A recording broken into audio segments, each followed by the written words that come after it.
প্রতিদিন সাধারণত 15 থেকে 20টা চুল পড়া স্বাভাবিক, কিন্তু আপনার যদি গোছা গোছা চুল পড়ে, চিরুনি দিয়ে আঁচড়ানোর সময় চিরুনিতে অনেক চুল একসাথে জমাট বেঁধে যায়, অনেক ক্ষেত্রে জায়গায় জায়গায় চুলের টাক পড়ে যায়, চুল একদম পাতলা হয়ে যায়, সিথি বড় হয়ে যায়, মোটা হয়ে যায়, চওড়া হয়ে যায়, তাহলে আজকের এই সম্পূর্ণ ভিডিওটি আপনি মনোযোগ দিয়ে দেখবেন। আসসালামু আলাইকুম, আমি ডাক্তার নাসরিন নিপা। চুল পড়ার সমস্যাটা আমাদের পুরুষ নারী সকলের ক্ষেত্রেই বেশিরভাগ সময়ই আমরা এই সমস্যাটার মধ্যে পড়ে যাই। কি করব বুঝতে পারি না, কিন্তু আমাদের করা ভুল বা আমাদের অসচেতনতা বা আমাদের কিছু কিছু জানার অভাবের কারণে আমরা এই সমস্যাটা থেকে মুক্তি পাই না।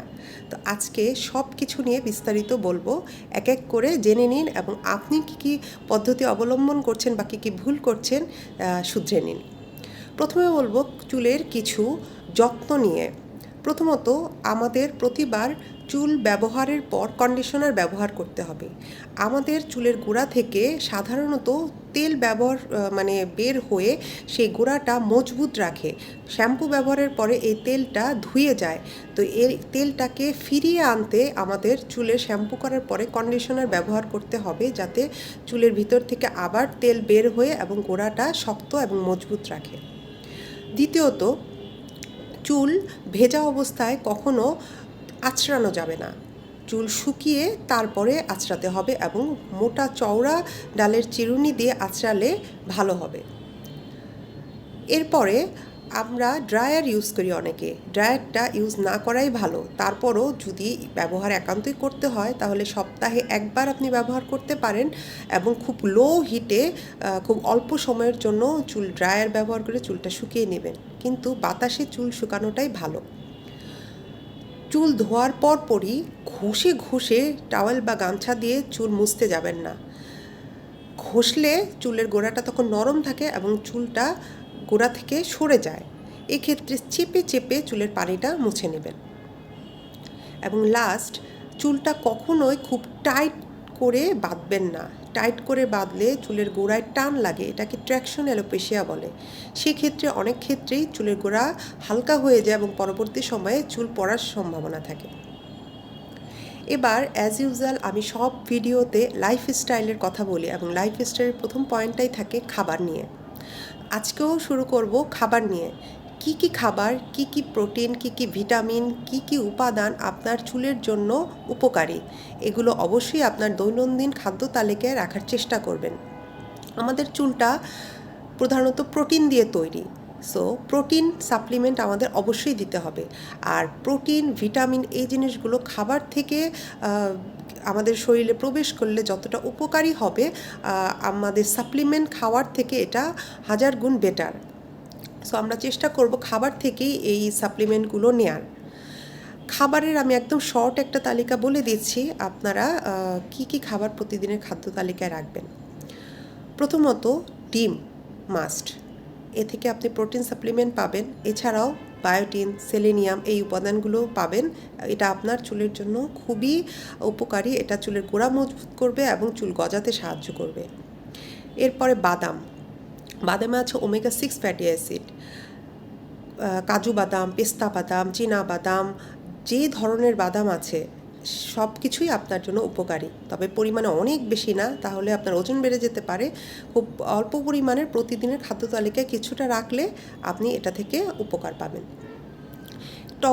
টক দইয়ে প্রোটিন আছে, বায়োটিন, ফোলেট আছে। টক দই থেকে আপনি খুব সহজেই আপনার এই প্রোটিন সাপ্লিমেন্টটা নিতে পারেন। এরপর ডালটা পাতলা না, ঘন ডাল যদি আপনি খান তাহলে আপনি উপকার বেশি পাবেন, কারণ ডালে আছে protein, zinc, iron, folate. Iron আমাদের চুলের জন্য খুবই উপকারী, কারণ আয়রনটা হচ্ছে চুলের গোড়ায় রক্ত সরবরাহ করে এবং অক্সিজেনযুক্ত রক্ত চুলের গোড়ায় গেলে গোড়াটা মজবুত হয় এবং নতুন চুল গজায় এবং চুলটা গোড়া শক্ত হলেই মজবুত এবং ঘন হয়। এরপরে মুরগির মাংস, এটাও প্রোটিনের একটা ভালো সোর্স। ছোলা থেকে আপনি প্রোটিন সাপ্লিমেন্ট পাবেন, এছাড়াও বায়োটিন, জিঙ্ক, সেলেনিয়াম এগুলো পাবেন। বীজ বলতে চিয়া সিড, তিসির বীজ, মিষ্টি কুমড়ার বীজ, সূর্যমুখীর বীজ, যেই ধরনের আপনি যেটাই খেতে পারেন, যেভাবে খেতে পারেন, হয়তো ভাত খাওয়ার সময় ভাতের উপরে কিছুটা ছিটিয়ে দিলেন, বা টক দই দুধের সাথে মিক্স করে চিয়া সিড খেলেন। আপনি যেভাবেই খান, এটা থেকে আপনি অনেক প্রয়োজনীয় যে উপাদানগুলো আমি বললাম নাম, এই প্রতিটা উপাদানই আপনি এই বীজ থেকে পাবেন। এছাড়া সবজি ফলমূল খুব উপকারী, যেমন পালং শাকে ভিটামিন এ সি আছে। পালং শাকটা যদি আপনি সপ্তাহে অন্তত 3 দিন আপনার খাবারে রাখতে পারেন, তাহলে আপনি এর থেকে চুলের পড়ার রোধ করতে খুবই উপকারী ভিটামিনগুলো সরাসরি পেয়ে যাবেন। এছাড়া তৈলাক্ত মাছ বলতে টুনা, স্যামন এই ধরনের মাছই খেতে হবে ব্যাপারটা এরকম না। আমাদের যে দেশি মাছ আছে, ইলিশ, কই, চাপিলা, পাঙ্গাস, এগুলো থেকেও আপনি এই ওমেগা 3 ফ্যাটি অ্যাসিড, প্রোটিন, এই সাপ্লিমেন্টগুলো নিতে পারেন। এছাড়া হলুদ ফল সবজি, যেমন গাজর, মিষ্টি কুমড়া, পাকা পেঁপে, আম, এই ধরনের হলুদ সবজি ফলমূল থেকে আপনি ভিটামিন এর সাপ্লিমেন্ট পাবেন, যেটা আপনার চুলের জন্য খুবই উপকারী একটা উপাদান। এবং লাস্ট, টক ফল বলতে কলা, মাল্টা, লেবু, এগুলো যদি আপনি আপনার দৈনন্দিন খাবার তালিকায় রাখেন, সেখান থেকে ভিটামিন সি সাপ্লিমেন্ট পাবেন, যেটা আপনার চুলের জন্য খুবই উপকারী। যারা অনেক টক ফল খেতে পারেন না আমার মতো, তারা টমেটো, পেয়ারা এগুলো থেকেও এই ভিটামিন সি এর অভাবটা পূরণ করে নিতে পারেন।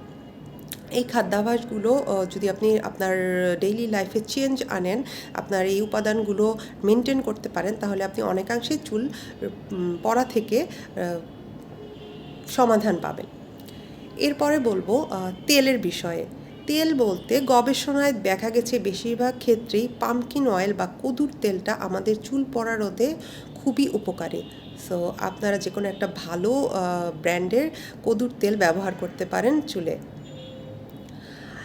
ভিটামিন এ, সি, প্রোটিন, অনেক কিছু সাপ্লিমেন্ট আমরা খাবার থেকে নিচ্ছি, কিন্তু ভিটামিন ডিটাও আমাদের চুলের জন্য খুবই উপকারী, যেটা সরাসরি আমাদের কোনো খাবার থেকে আসে না। এই ক্ষেত্রে রোদটা ইম্পর্টেন্ট, কিন্তু সবসময় হয়তো রোদে যাওয়া পসিবল হবে না। ওই সময় আপনি ভিটামিন ডির ক্যাপসুলটা আপনি আপনার ডেইলি বেসিসে রাখতে পারেন। এছাড়া অন্য কোনো ভিটামিন ট্যাবলেট বা ক্যাপসুল খাওয়ার চেয়ে আপনার খাবারের থেকে নেওয়াটাই বেশি ভালো হবে। এবার হচ্ছে গিয়ে ট্রিটমেন্টের বিষয়ে, যেটা আপনারা সবাই ওয়েট করে বসে থাকেন। ট্রিটমেন্ট নিয়ে আমি বলবো, বেশিরভাগ ক্ষেত্রে দেখা যায় যে আমাদের পুরুষদের ক্ষেত্রে টাক পড়ে যায়, এই জায়গায় চুল নাই, এই জায়গায় চুল নাই, বা এই জায়গা থেকে চুল পড়তে পড়তে অনেক পিছনে চলে গিয়েছে দুই সাইড থেকে। মহিলাদের চুলে হয়তো বেশিরভাগ ক্ষেত্রে টাক হয় না, কিন্তু এই সিথিটা অনেক চওড়া হয়ে যায়, এখানে মানে চুল থাকে না বলা যায়, বা চুল অনেক পাতলা হয়ে যায়। সেক্ষেত্রে আমরা 2 ধরনের মেডিসিন বলি, আইদার মিনক্সিডিল অথবা ফেনিসিডিল। এটা ব্যবহার করলে আপনি অবশ্যই চিকিৎসকের পরামর্শ নিয়ে ব্যবহার করবেন। তাহলে একটা কোর্স যদি আপনি কমপ্লিট করেন, তাহলে অনেকাংশেই নতুন চুল গজাতে আপনাকে সহযোগিতা করবে। মিনক্সিডিল নিয়ে আমি একটু বলতে চাই। এইটা আপনি হচ্ছে গিয়ে আপনার যে গোড়াগুলো আছে, যেই জায়গায় চুল নেই, সেখানে যদি ম্যাসেজ করেন দৈনন্দিন একটানা 15 দিন টানা, তাহলে অনেক ক্ষেত্রেই নতুন চুল গজাতে সাহায্য করে। এই সব ট্রিটমেন্টের পরও যদি কোনো কিছুতে আপনার উপকার না হয়, তাহলে আমাদের দেশে আধুনিকায়নে অনেক নতুন চিকিৎসার ব্যবস্থা চলে এসছে, যেমন হেয়ার ট্রান্সপ্লান্ট, মানে আপনার পিছনের চুলগুলোকে পিছন থেকে চুল নিয়ে, যেখানে আপনার চুল পড়ে গিয়েছে, টাক আছে, সেখানে ট্রান্সপ্লান্ট করা, হেয়ার ট্রান্সপ্লান্ট থেরাপি আছে, পিআরপি থেরাপি আছে। এই ধরনের নানান চিকিৎসা ব্যবস্থা আছে আধুনিকভাবে, যেগুলো আপনার ভালো একজন ডার্মাটোলজিস্ট বা লেজার সেন্টার থেকে আপনি এইগুলো নিতে পারেন, যখন একান্তই আপনার অন্য কোনো সব ধরনের উপায় ফেল হয়ে যাচ্ছে। তো আশা করি আমি খাবারের বিষয়ে, তেলের বিষয়ে, চুলের কিভাবে যত্ন নিতে হবে সেই বিষয়ে, এবং কিছু ভিটামিন ক্যাপসুল, তারপর কিছু মেডিসিন চুলের, এগুলো নিয়ে ডিটেলস বললাম, এবং আধুনিক চিকিৎসা নিয়েও আপনাদের জানিয়ে দিলাম। এই ধাপে ধাপে যদি আপনি এগুলো মেনটেন করেন বা আপনার লাইফস্টাইলে চেঞ্জ আনেন, আশা করি আপনাদের যাদের চুল পড়ার সমস্যা আছে, তারা অনেকাংশেই এই সমস্যাটা থেকে মুক্ত হতে পারবেন। ভিডিওটি ভালো লাগলে শেয়ার করে দিবেন এবং আমার পেজটা ফলো করে রাখবেন। আসসালামু আলাইকুম।